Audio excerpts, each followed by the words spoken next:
Hi, welcome. I recently finished for the first time Paradise Lost by John Milton, and I would like to talk about my experience. This epic poem sat on my reading list for such a long time, and I'm happy that I finally got around to reading it. This is a Norton Critical Edition. It comes with extra material, with a lot of footnotes, and a lot of extra information.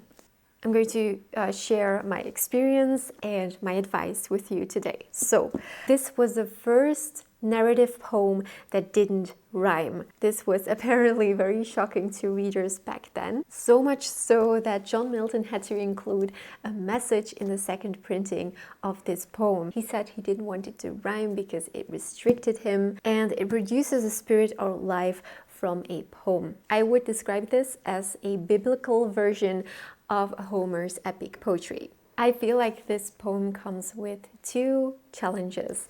The first one is the time period it was written in. The prose is very old, very difficult. And secondly, it is a very long poem. Let's go over everything that you need to know. First of all, Milton assumes that you know your Bible.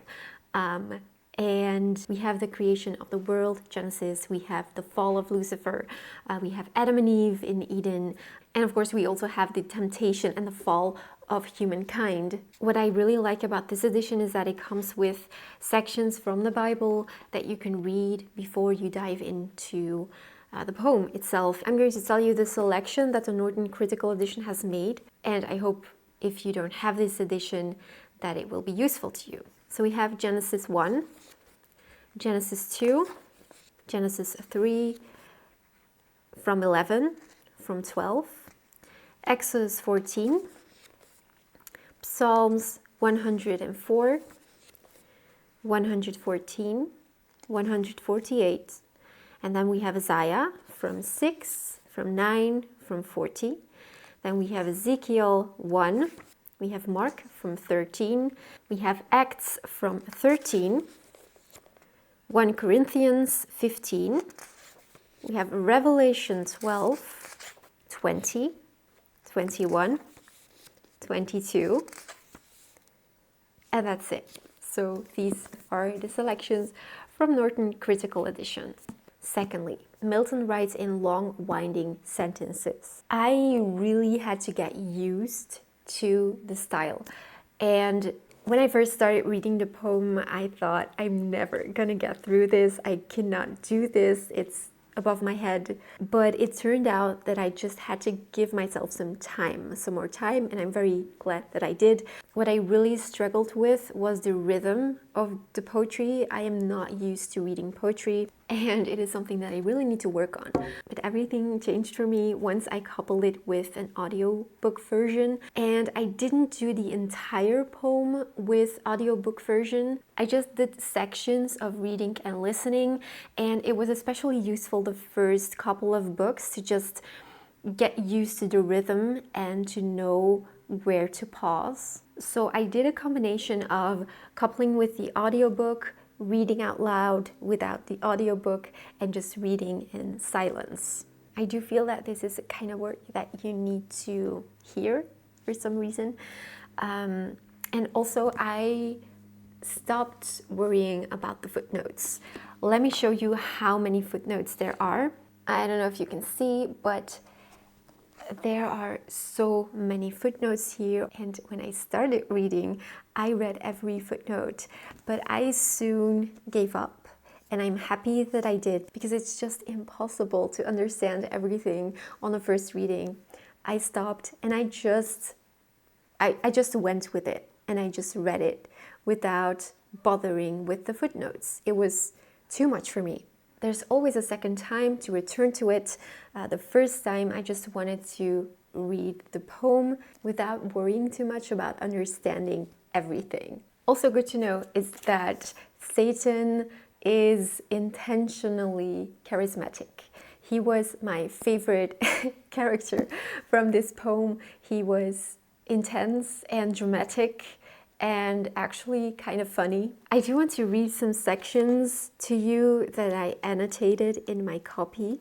I just saw this very beautiful line and I marked that I think is so just beautifully put.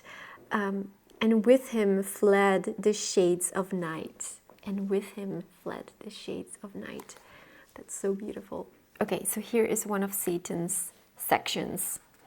Under what torments inwardly I groan, while they adore me on the throne of hell. With diadem and scepter high advance, the lower still I fall, only supreme in misery. And then a little further on, for never can true reconcilement grow, where wounds of deadly hate have pierced so deep. Here's an example of how dramatic Satan is. O Son, to tell thee how I hate thy beams that bring to my remembrance from what state I fell. How glorious once above thy sphere, till pride and worse ambition threw me down, warring in heaven against heaven's matchless king. I just really loved his lines and his drama. Overall, I do feel a bit mixed about this poem because there were two little moments of enjoyment for me, and I don't see myself picking it up again very soon. Maybe in 10 years or something, but not in the near future. I am happy that I read it because it's such an important and influential work, and I think everyone should at least give it a try. Also, get yourself an edition that you are comfortable with, that you like holding in your hands, just an edition that you're content with. Because you're going to spend a lot of time with this poem. It's a long one, and you are not going to rush through. You're going to take your time. The pacing I followed was usually one book a day.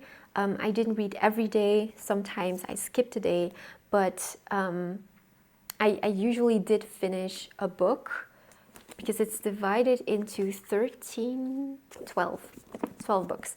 So I took about 2 weeks to read this. Of course, you can go slower, just make sure that it's manageable for you and for your schedule. And just remember, take your time, don't rush, and also give yourself time to get used to the writing style. This is not an easy work, and this is your permission to struggle. It's okay to struggle. I struggle as well, but that's okay. Also, what really impresses me is that Milton wrote this when he was blind, which seems like such a difficult thing to do.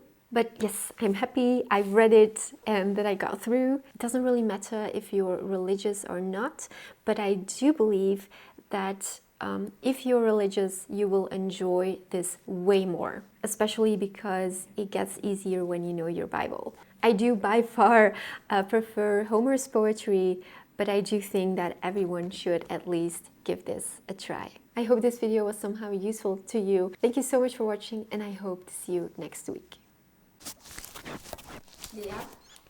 Yeah.